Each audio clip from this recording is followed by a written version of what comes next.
dari buku Sehari di Kediaman Rasulullah Sallallahu Alaihi Wasallam yang ditulis oleh Abdul Malik bin Muhammad Al-Qasim, pelayan Rasulullah Sallallahu Alaihi Wasallam.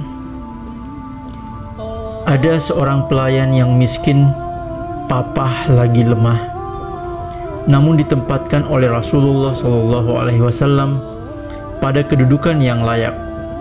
Beliau mengukurnya dari sisi agama dan ketakwaannya, bukan dari sisi status sosial dan kedudukannya yang lemah.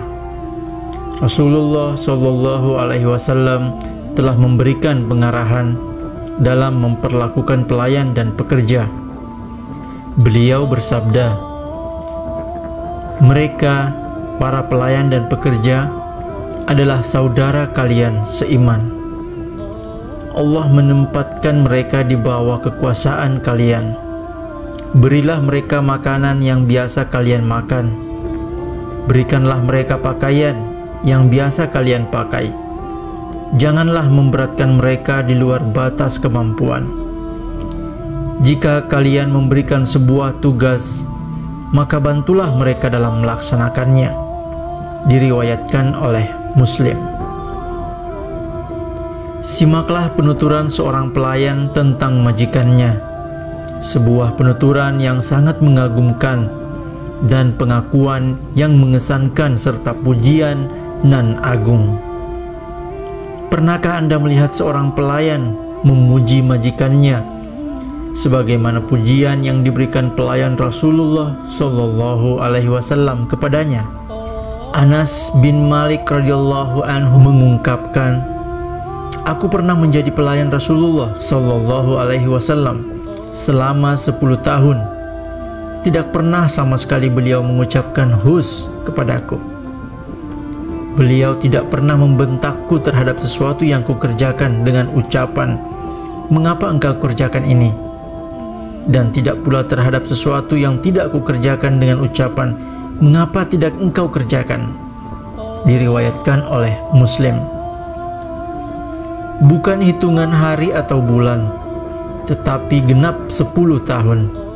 Jangka waktu yang sangat panjang, yang penuh dengan suka dan duka, tangis dan tawa, penuh dengan emosi jiwa dan pasang surut kehidupan. Ayah ibuku menjadi tebusannya. Meskipun demikian, beliau Shallallahu Alaihi Wasallam tidak pernah membentak atau memerintahnya. Justru sebaliknya, beliau memberikan balasan yang setimpal, membuat bahagia perasaan pelayannya, menutupi kebutuhan mereka beserta keluarga serta mendoakan mereka. Anas radhiyallahu anhu mengungkapkan, "Ibuku pernah berkata, 'Wahai Rasulullah, anak ini akan menjadi pelayanmu. Doakanlah ia.'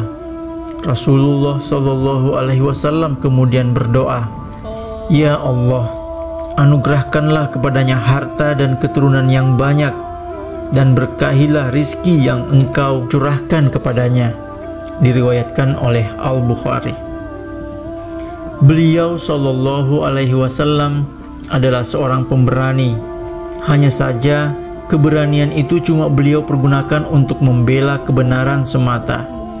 Beliau tidak pernah mengebiri hak kaum lemah yang berada di bawah tanggung jawab beliau, baik itu sang istri maupun si pelayan.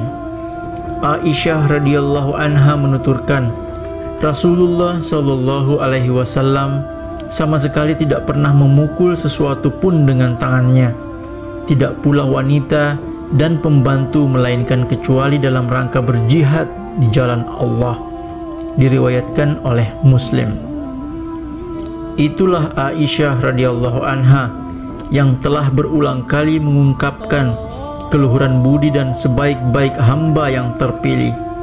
Telah banyak sekali riwayat yang bercerita tentang keagungan pribadi dan keelokan pergaulan beliau, sampai-sampai kaum kafir Quraisy juga mengakuinya.